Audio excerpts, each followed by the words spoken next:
மக்களுடைய தேவனை பற்றிய மூட நம்பிக்கையை பாருங்க. அவங்க என்ன நம்புறாங்கன்னு பார்த்தீங்கன்னா, இஸ்ரவேலில் தேவன் அப்படின்னு ஒருத்தர் இருக்கிறாருன்னு நம்புறாங்க. நல்லா கவனிங்க. அவர் தன்னை எப்படி வெளிப்படுத்துகிறார்?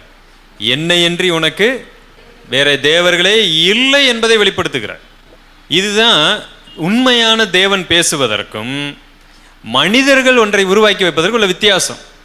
இவங்க என்ன நம்புறாங்கன்னா, எங்கள் தெய்வம் அல்லாம இன்னும் பல தெய்வங்கள் இருக்கு. நம்பர் 2, அந்த தேவனை சமாதானப்படுத்த சடங்கை செய்ய முயலுகிறார்கள். இது ஒரு பயங்கரமான மூட நம்பிக்கை.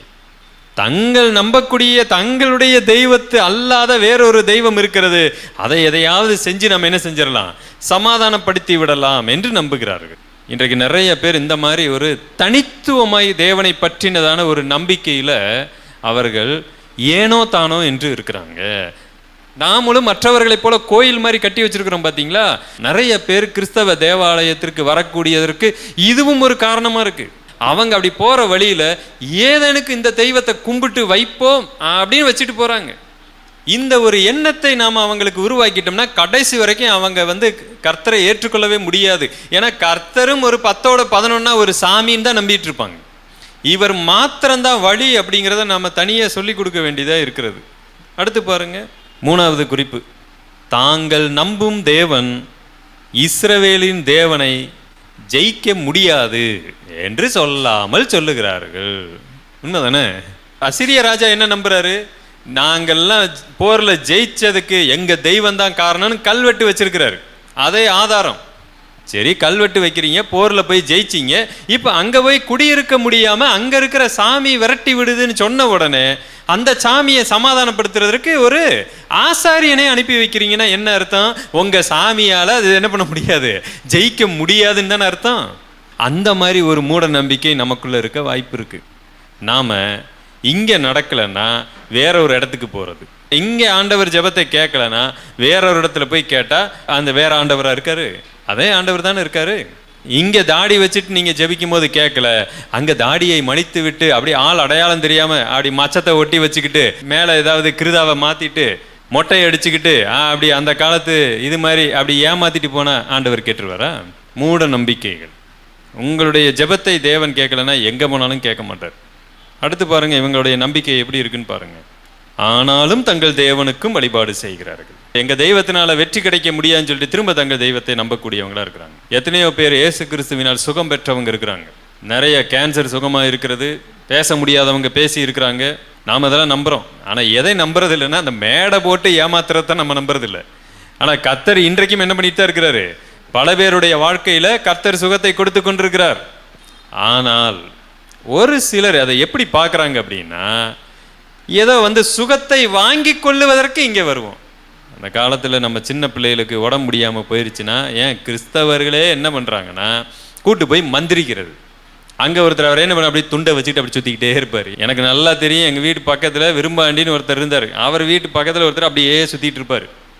எப்போ பார்த்தாலும் சிகரெட்டு தண்ணியில் தான் இருப்பார். இந்த பிள்ளைகளை ஏதாவது வயிற்றுல குடல் விழுந்துருச்சு, அது வந்துருச்சு, வாந்தி எடுக்குது, அதாயிருச்சு இதாயிருச்சுன்னா தூக்கிட்டு போவாங்க. இந்த பக்கம் சிகரெட்டை பிடிச்சிக்கிட்டு அப்படியே சுற்றிக்கிட்டு இருப்பார். என்னைய மந்திரிக்கிறவரா? அன்னைக்கு அந்த ஞானம் இல்லை. இந்த ஆள் சிகரெட்டை பிடிச்சிக்கிட்டு என்னத்தை மந்திரிச்சுக்கிட்டு இருந்தாருன்னு நமக்கு தெரியல. கேட்டால் இங்கே வேற ஒரு ஆலயத்திற்கு சென்று இங்கே எல்லா வழிபாடுகளையும் செய்து கொண்டு இருப்பது, அங்கே பிள்ளைக்கு ஏதாவது உடம்பு முடியலன்னு போய் மந்திரிச்சுக்கிட்டு இருக்கிறது. அப்புறம் எல்லாம் முடிஞ்சிச்சுன்னா அவருக்கு தச்சனை மாதிரி காணிக்கையை கொடுத்துட்டு திரும்ப இங்கே ஏசப்பா ஸ்தோத்திரம்னு சொல்லிட்டு உட்காந்துருக்கிறது. அப்போ என்ன சொல்ல வர்றீங்க நீங்க? இவர்னால எதுவும் குணப்படுத்த முடியாதுன்னு சொல்ல வர்றீங்களா? ஒன்று அங்கே குணமாயிருச்சுன்னா அது என்ன கடவுள்னு அங்கே போயிருங்க தயவுசெய்து. ஒன்று அப்படித்தானே செய்யணும். ஏதோ ஒன்று தானே தெய்வமாக இருக்க முடியும்.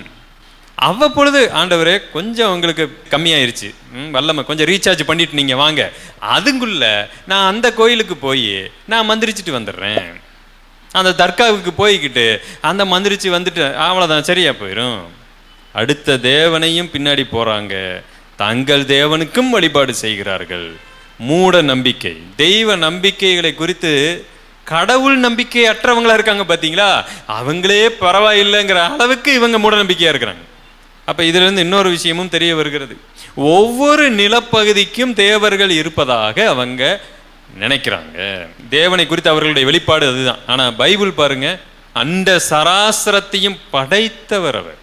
படைப்புன்னு சொல்லும் பொழுதே ஒட்டுமொத்த உலகத்தையும் பைபிள் ரொம்ப அழகா ஆரம்பிக்குது. ஆதியில தேவன் வானங்களை பூமியை என்ன செய்கிறார்? சிருஷ்டிக்கிறார். தமிழ்ல தான் வானத்தையும் பூமியும் இருக்கு. மூல மொழியில என்னன்னு இருக்கு? வானங்கள், ஹெவன்ஸ் அப்படின்னு இருக்கு. அதுல இருந்து என்ன தெரியுதுன்னா, அண்ட சராசரங்கள், என்ன பால்வழி திரள் இருக்கிற யூனிவர்ஸ் எதுவா இருக்கோ எல்லா கிரகங்கள், இவை எல்லாவற்றையும் தேவன் படைத்தார்னு சொல்லும் பொழுது, அப்ப ஒவ்வொரு நிலப்பதிக்கும் ஒரு தேவன்ற கான்செப்ட் அந்த இடத்திலே அழிந்து போய் விடுகிறது.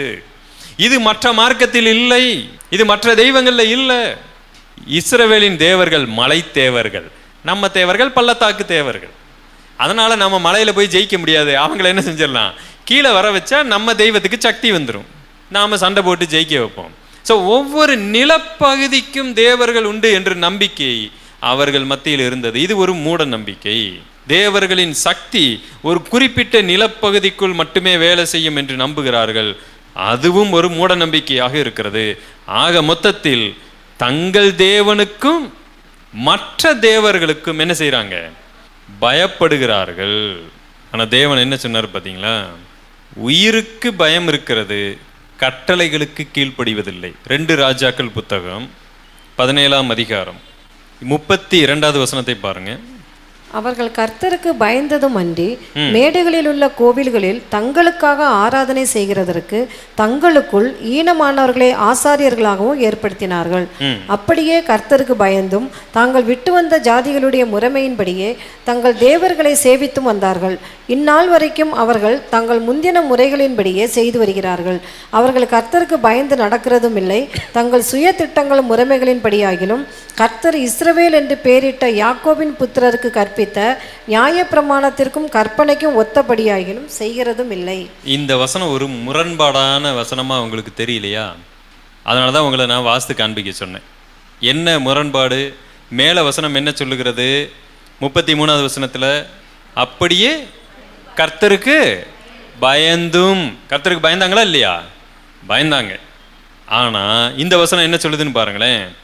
34, இந்நாள் வரைக்கும் அவர்கள் தங்கள் முந்தின முறைமைகளின்படியே செய்து வருகிறார்கள், அவர்கள் கர்த்தருக்கு பயந்து நடக்கிறது இல்லை. மேல அவர்கள் கர்த்தருக்கு பயந்தார்கள்னு போட்டிருக்கு, ஆனா கீழே அவர்கள் கர்த்தருக்கு பயந்து நடக்கிறது இல்லைன்னு போட்டிருக்கு. எப்படி இதை புரிஞ்சுக்கிறது? ஏன் முரண்பாடா ஏன் வசனம் இருக்கு? 2வதா சொல்லப்பட்டிருக்கு ஒரு பிரமாணம், அதாவது கர்த்தருடைய கட்டளைகளை குறித்து இந்த வசனம் பேசுகிறது. அப்போ முன்னாடி சொல்லப்பட்ட பயந்தும் அப்படிங்கிறது வெரி சிம்பிள். அவங்க உயிருக்கு பயந்தாங்க, நீதிக்கு பயப்படலை. தங்களுக்கு ஏதாவது ஒன்று நேர்ந்து விடும் என்று சொல்லி பயந்தார்கள், ஆனால் நீதியான சத்தியத்திற்கு அவர்கள் என்ன செய்யவில்லை? பயப்படவில்லை. ஆக மொத்தத்தில் ஒரு மூட நம்பிக்கை. அன்றைக்கு அவர்கள் தேவனை சமாதானப்படுத்த பல சடங்குகளை செய்தார்கள், ஆனால் தேவனை எதிர்பார்த்த முக்கியமான விஷயத்தை செய்யலை. அவருடைய வார்த்தைக்கு கீழ்ப்படிய சொன்னது, அதை பற்றிலாம் அவங்களுக்கு கவலை இல்லை. ஆக கர்த்தருக்கு பயந்த மாதிரி தெரிந்தது, ஆனால் பயப்படவில்லை. இன்றைக்கு சபையாரும் கர்த்தருக்கு பயப்படுற மாதிரி தெரியலாம், ஆனால் உண்மையிலே அவர்கள் கர்த்தருக்கு பயந்தார்களா இல்லை தங்களுக்காக அதை செய்தார்களான்னு தெரியல. ஸோ அந்த ஜனங்கள் கர்த்தருக்கும் பயந்து தாங்கள் விட்டு வந்த முறைமையின்படியும் நடந்தார்கள். இந்த தேவனுக்கும் பயந்தார்கள், தங்கள் தேவனுக்கும் பயந்தார்கள். இந்த வழிபாட்டு முறையின்படியும் நடந்தார்கள், அந்த வழிபாட்டு முறைமையின்படியும் நடந்தார்கள். ஸோ சடங்குக்கு கீழ்ப்படிதல் உண்டு, ஆனால் தேவ சத்தியங்கள் கட்டளைகளுக்கு கீழ்ப்படிதல் இல்லை. இப்படிப்பட்ட தேவனை குறித்த பல மூட நம்பிக்கைகள் நம்மிடத்தில் இருக்கிறது.